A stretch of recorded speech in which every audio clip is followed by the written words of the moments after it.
السلام علیکم ورحمۃ اللہ وبرکاتہ۔ بسم اللہ الرحمن الرحیم، والصلاة والسلام علی رسولہ الکریم وعلی آلہ واصحابہ اجمعین، اما بعد۔ میرے محترم بھائیوں بہنوں، بچوں بچیوں، بیٹوں بیٹیوں، دوستوں،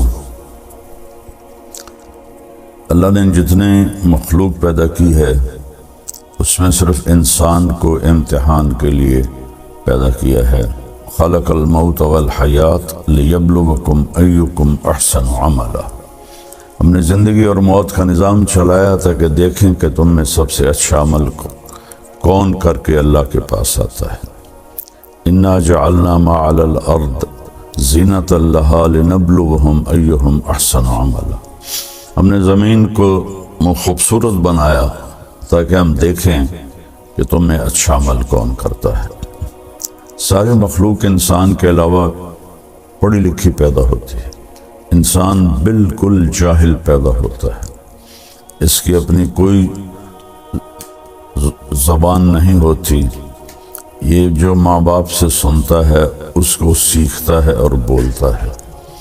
پرندے ان کے نہ ماں مر جائے باپ مر جائے انڈے سے نکلے گا، وہ اپنی زبان بولے گا۔ تو اللہ نے انسان کو امتحان میں ڈالا اور اس کو فہدیناہ النجدین، زندگی کے دو راستے سکھائے۔ ایک ہے فمن شاء فلیکفر اور دوسرا ہے ومن شاء فلیؤمن۔ اللہ نے کہا چاہو تو نافرمان بن کے زندگی گزارو اور چاہو تو فرما بردار بن کے زندگی گزارو۔ انا ہدیناہ السبیل اما شاکرا و اما کفورا۔ ہم نے آپ کو راستہ دکھا دیا ہے، اب چاہو تو نیک بن کے چلو اور چاہو تو نافرمان بن کے چلو۔ پھر اس کا آخر اللہ تعالیٰ نے رکھا ہے ان یوم الفصل کان میقاتا، فیصلے کا دن قیامت مقرر ہو چکا ہے اور اس دن اللہ تعالیٰ فیصلہ فرمائے گا، نافرمانوں کے لیے الگ، فرما برداروں کے لیے الگ۔ نافرمان ناکام ہوں گے اور فرما بردار کامیاب ہوں گے۔ تو اس کے لیے پھر اللہ تعالیٰ نے 1,24,000 نبیوں کو بھیجا اور سب سے آخر میں جناب رسول اللہ محمد بن عبداللہ صلی اللہ تعالیٰ علیہ وسلم عربی ہاشمی قریشی کو اللہ تعالیٰ نے آخری نبی بنا کر بھیجا۔ اب آپ کے بعد کوئی نبی نہیں۔ اللہ تعالیٰ نے آسمان سے کتابیں اتاری، چھوٹی بھی بڑی بھی، اور سب سے آخری کتاب اللہ تعالیٰ نے قرآن کو اتارا۔ تو یہ ساری کتابیں اور چھوٹی کتابیں یہ رمضان المبارک میں اللہ تعالیٰ نے اتاری۔ اللہ کی کیا حکمت ہے اس میں۔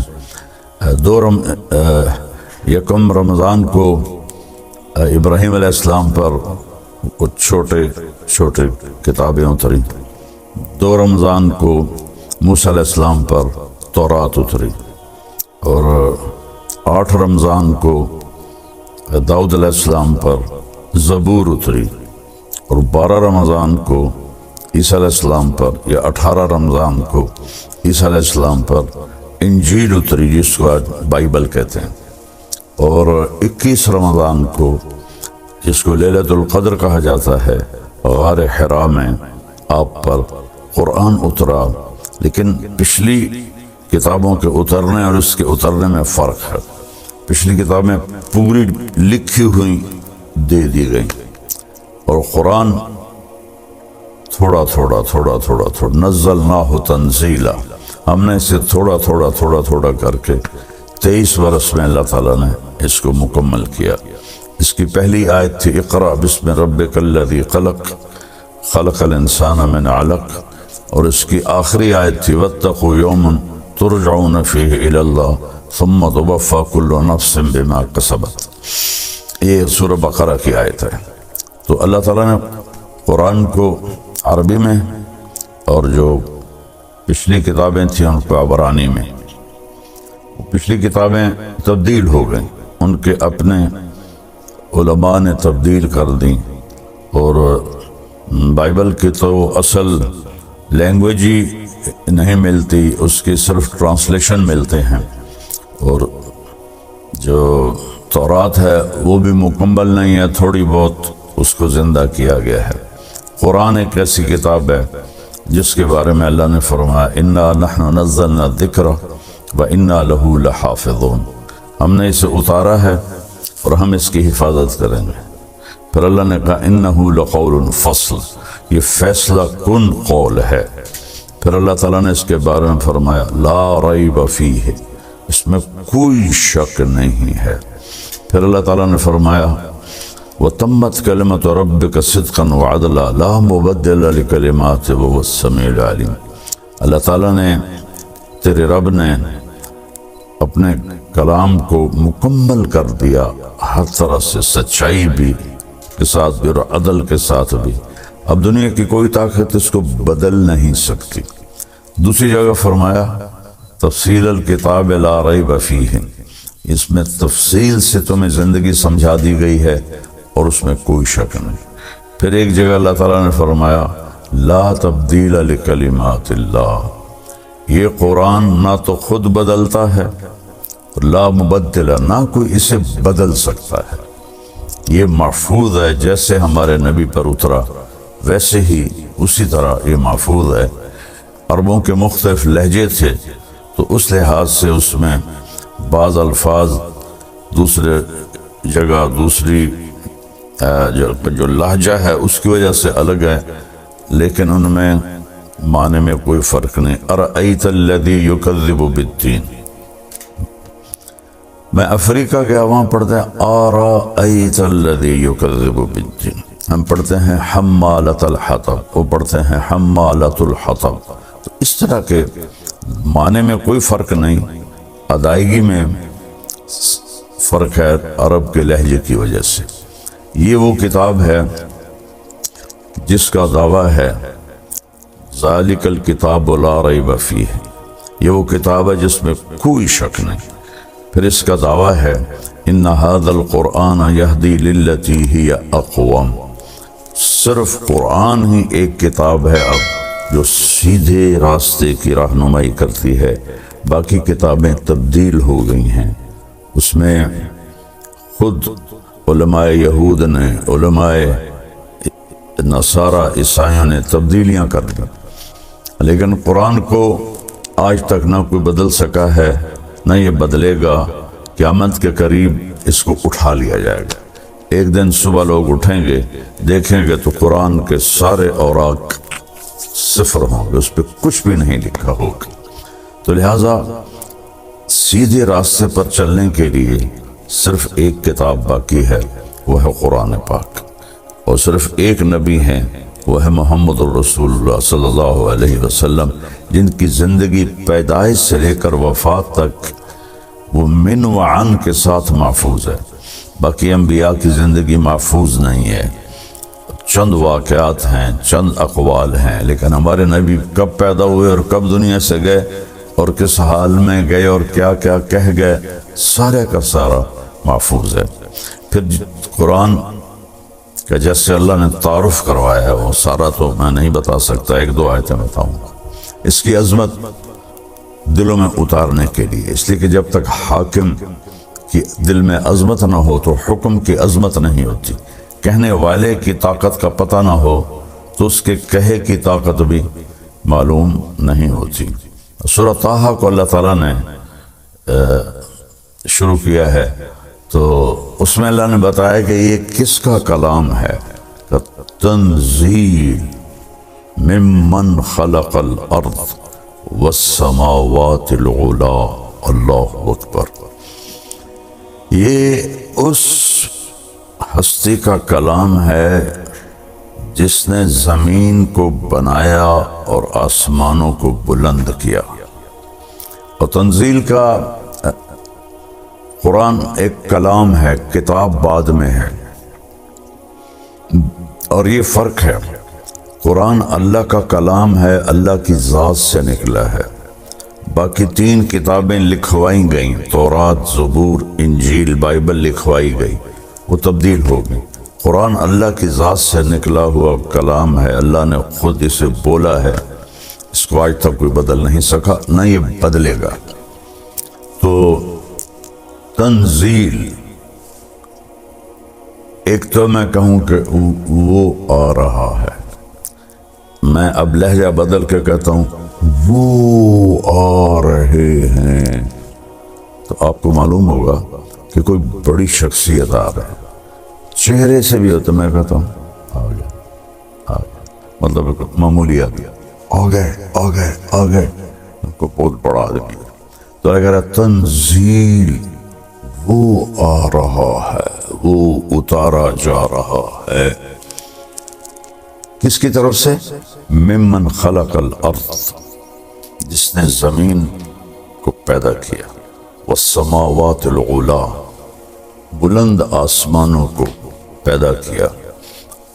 آج تک قرآن کے بغیر، آسمانی علم کے بغیر کوئی یہ سمجھ نہیں پایا کہ اس کائنات کو کس نے پیدا کیا، کیسے پیدا کیا۔ لہذا ایک طبقہ بہت بڑا ہے ایتھیسٹ، جو کہتے ہیں یہ خود بخود پیدا ہو گیا ہے، یعنی اس سے احمقانہ اور بے وقوفی کی کوئی بات ہی کوئی نہیں ہے کہ یہ سب سارا کچھ خود بخود پیدا ہو گیا ہے اور یہ کبھی نہیں ختم ہوگا، یہ ایسے ہی چلتا رہے گا۔ خیر وہ تو دوسری بات ہے۔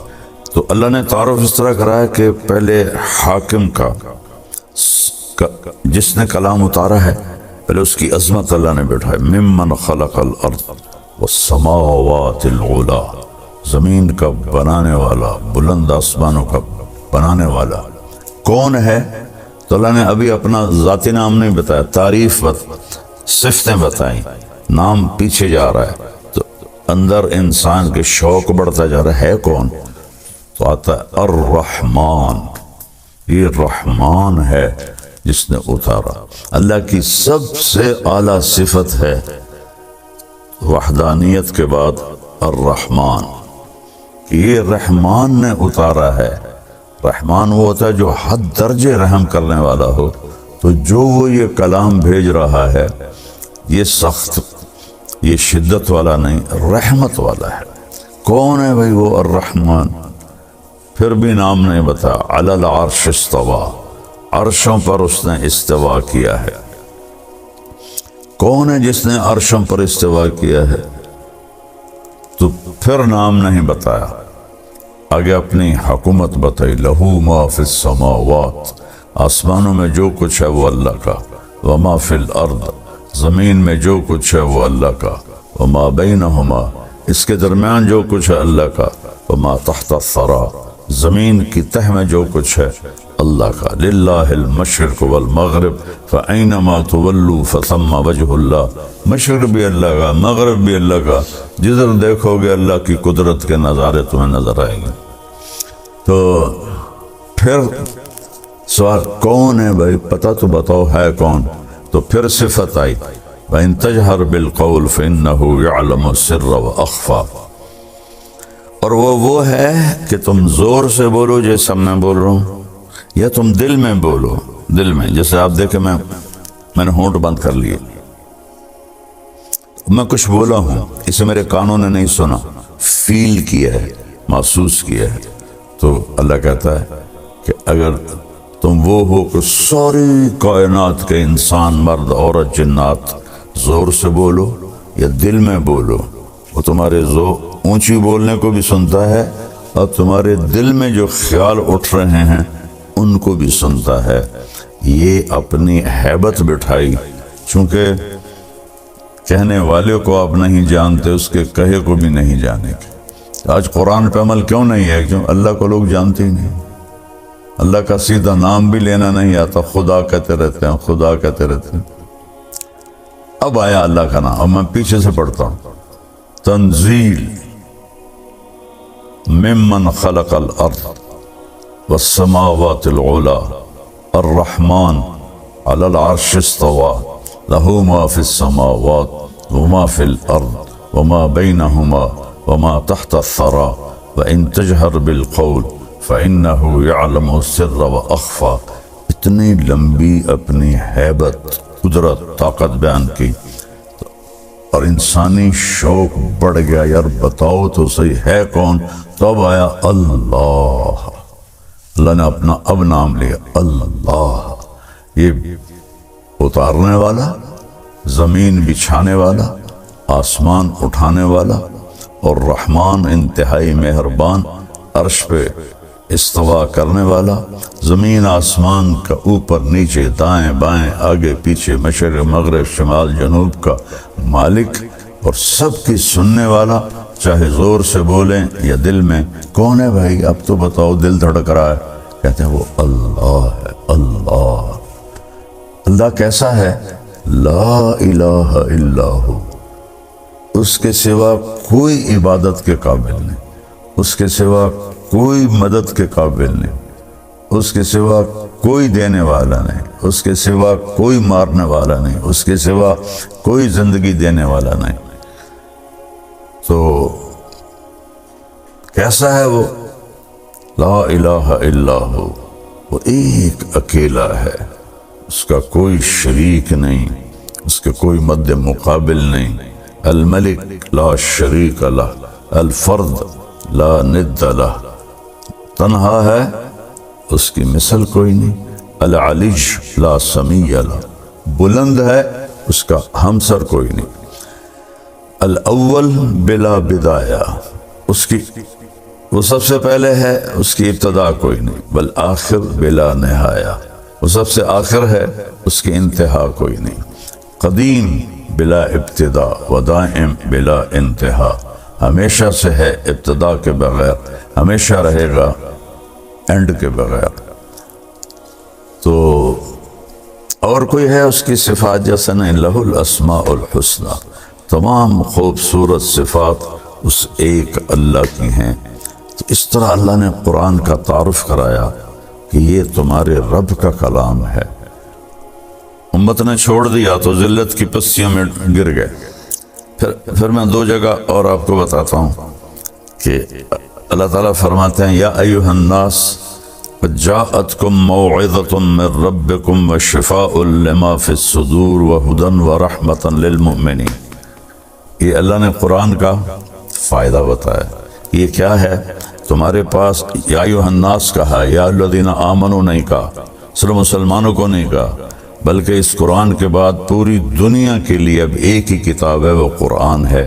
باقی کتابیں ویسے ہی بدلی ہوئی ہیں، ان میں ویسے ہی کتنے مذاہب ہیں جن میں بت پرستی آ گئی ہے۔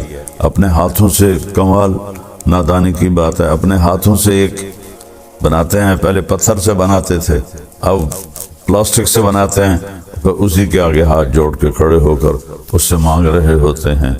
بھلا اس سے زیادہ نادانی کی کوئی بات ہو سکتی ہے؟ ہاتھوں سے بنی ہوئی چیز کی پوجا شروع کر دینا۔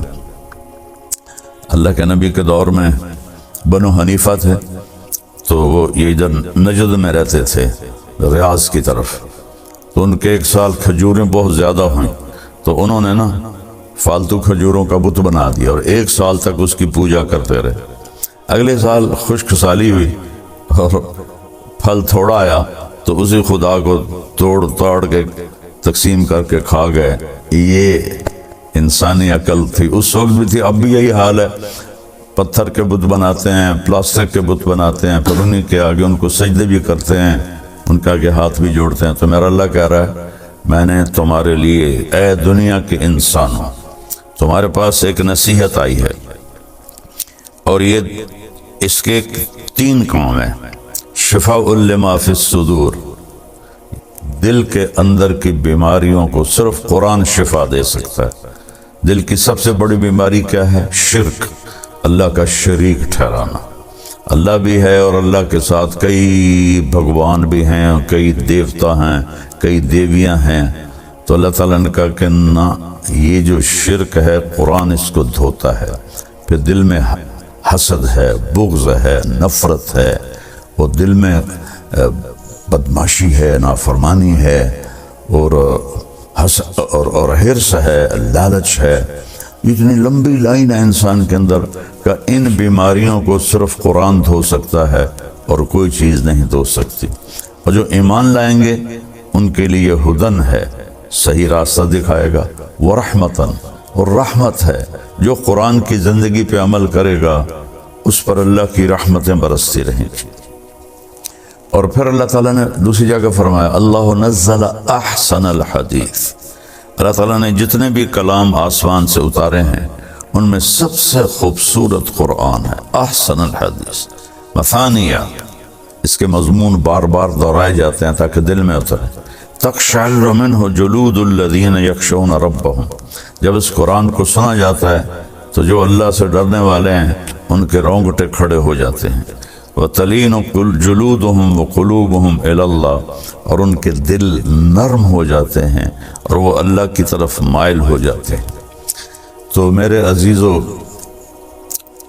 قرآن اور رمضان ان کا آپس میں بہت جوڑ ہے، تو میری آپ سب سے گزارش ہے، اللہ نے ہمیں قیام اللیل دیا، تراویح کا نام تو بعد میں پڑا ہے، اصل نام قیام اللیل ہے، رات کی نماز۔ تو اس میں یہ اس پر یوٹیوب پر لڑائی ہو رہی، 8 نہیں ہیں 20 ہیں، 20 نہیں ہیں 8 ہیں۔ بھائیو، پوری امت نے سینکڑوں سال 20 رکعت پڑھی ہیں، اور امت کا جو عمل ہوتا ہے صدیوں کے ساتھ وہ بہت بڑی دلیل اور حجت ہوتا ہے۔ ہاں، 8 کی روایت بھی موجود ہے، میرے نبی نے 8 ہی پڑھائیں، اور ابوبکر کے زمانے میں 8 ہی پڑھی جاتی تھی، حضرت عمر کے ابتدائی دور میں 8 ہی پڑھی جاتی تھی، پھر انہوں نے سب کو جمع کیا۔ موطا امام مالک کی روایت ہے کہ آپ نے ابی بن کعب اور تمیم داری سے فرمایا کہ 20 تراویح پہ لوگوں کو جمع کرو، تو سب صحابہ نے قبول کیا، کسی نے نہیں کہا یہ تو بدعت ہے۔ پہلے تو 8 پڑھی جاتی تھی، چونکہ یہ نوافل ہیں، نفل زیادہ پڑھو نفل تھوڑے پڑھو، اس میں کوئی بدعت کی بات نہیں ہے، بلکہ خلافت راشدہ کے دور میں 20 چلتی تھیں، بعد میں 20 چلیں۔ پھر تراویح کا نام کیسے پڑا اس کا کہ مکے والے 4 تراویح پڑھتے تھے اور پھر 1 طواف کرتے تھے۔ ترویح اس کو کہتے ہیں، ترویحہ، آرام کرتے تھے، ذرا پاؤں کھول لیتے تھے اور طواف کر لیتے تھے، پھر 4 تراویح پڑھتے تھے، پھر 1 طواف کرتے تھے، یہ دوسرا ترویحہ۔ پھر 4 تراویح پڑھتے تھے، پھر طواف کرتے تھے، یہ تیسرا ترویحہ۔ پھر 4 تراویح پڑھتے تھے، پھر 1 طواف کرتے تھے، پھر 4 تراویح پڑھتے تھے، پھر 1 طواف کرتے تھے، تو 5 طواف ہو جاتے تھے ان کے، یہاں سے اس کا نام تراویح پڑا۔ تو اہل مدینہ جو تھے امام مالک کے دور میں، اہل مدینہ انہوں نے جب دیکھا کہ وہاں تو 20 تراویح پڑھی جاتی ہیں، وہاں تو 5 طواف ہوتے ہیں، تو بھائی ہم کیا کریں طواف کے مقابلے میں؟ وہ 40 تراویح پڑھتے رہے۔ تو اس میں لڑنے والی تو مجھے بالکل حماقت ہی نظر آتی ہے۔ 8 پڑھ لے وہ بھی ٹھیک ہے، 20 پڑھ لے وہ بھی ٹھیک ہے، لیکن یقیناً 20 پڑھنے والے کا اجر زیادہ ہے۔ قیام اللیل کی جو نماز ہے، یہ اس کے ہر سجدے پر 1500 نیکی لکھی جاتی ہے۔